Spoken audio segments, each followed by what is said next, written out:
हमारा next question है, यदि दो संख्याओं का गुणनफल, हमारे पास दो ऐसे संख्या हैं जिनको हम गुना करते हैं, तो क्या होता है कि दो संख्याओं का गुणनफल 2366 है और उनका एलसीएम जिसे हम बोलते हैं लघुत्तम समावर्त्य या जिसे हम बोलते हैं शॉर्ट में लसा, जो है लसा हमारा 182 यानी 182 है, तो उनका एचसीएफ यानी महत्तम समावर्तक आपसे पूछा है कि क्या होगा।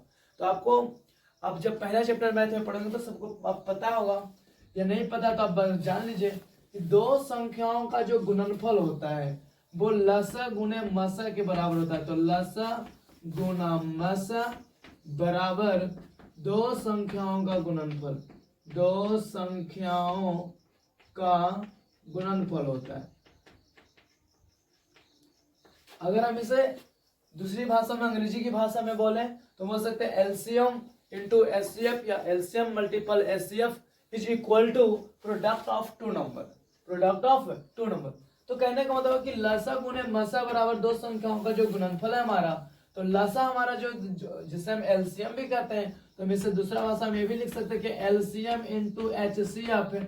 और मान लेते हैं कि दो संख्या हमारा अगर ए और बी है तो हम ए और बी का क्या करते हैं, मल्टीपल। तो इस तरीका से आप याद रखें कि ए गुना बी बराबर एचसीएफ गुना एलसीएम होता है।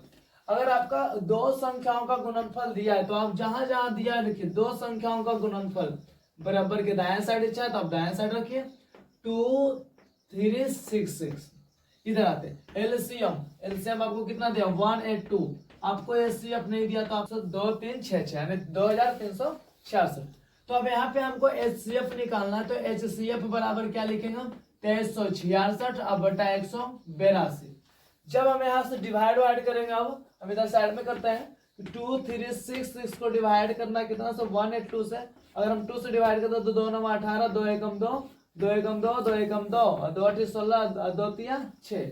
अब इसे हम काटना चाहें कितना से जो कि आसानी से कट जाए, तो लगभग नहीं होता तो 91 से डिवाइड कर लेते डायरेक्ट 1183। तो 91 दुना तो बहुत ज्यादा होता है, एक बार में 91 लगाएंगे हम 91, यहाँ हो गया 7 और ये हो गया 2, ये हो गया 3। लगभग ये कितने बार में लग जाएंगे, 3 बार में। तो 3 की 3 9 27, तो ये लगभग आपका कितना आ गया काटने के बाद, इसे पूरी काटेंगे तो कितना बार में कट जाता है, 13 बार में। यानी आपका जो मसा है यानी एचसीएफ जिसको हम बोलते हैं अपनी भाषा में मसा जिसे बोलते हैं शॉर्ट में, और है ना महत्तम समावर्तक जो आपको आया वो कितना आ गया 13। तो इस तरीके से आप याद रखिए कि दो संख्याओं का जो गुणनफल होता है, प्रोडक्ट ऑफ टू नंबर जो होते हैं वो लसा गुने मसा के बराबर होते हैं। तो लसा आपको कोई 3 चीज दिया रहेगा, 3 चीज है, इसमें आपको 2 चीज पता रहेगा। जब ए और गुना बी लिख देगा तो आपको 4 चीज में कोई 3 चीज दिया रहेगा और एक चीज को पता करना। तो आप याद रखें एलसीएम गुना एचसीएफ बराबर ए गुना बी, लसा गुने मसा बराबर दो संख्याओं का गुणनफल। आपको लसा गुने मसा का गुणनफल है, दो संख्या का जो गुणनफल आपको दे दिया, कह दिया कि आपको गुना नहीं करना, दो संख्या का गुणनफल कितना है 2366 है, यानी इतना दे दिया है। आपको लसा भी दे दिया 182, तो 182 और एचसीएफ नहीं पता तो एचसीएफ की जगह एचसीएफ छोड़ दीजिए और डिवाइड करके देखिए आपका एचसीएफ कितना आ जाता है 13, जो कि ऑप्शन नंबर कौन है ए। तो ये जो दो संख्याओं का गुणनफल इतना इतना इतना, तो ऐसे वाले क्वेश्चन को हम ऐसे हल करते हैं। जय हिंद जय भारत।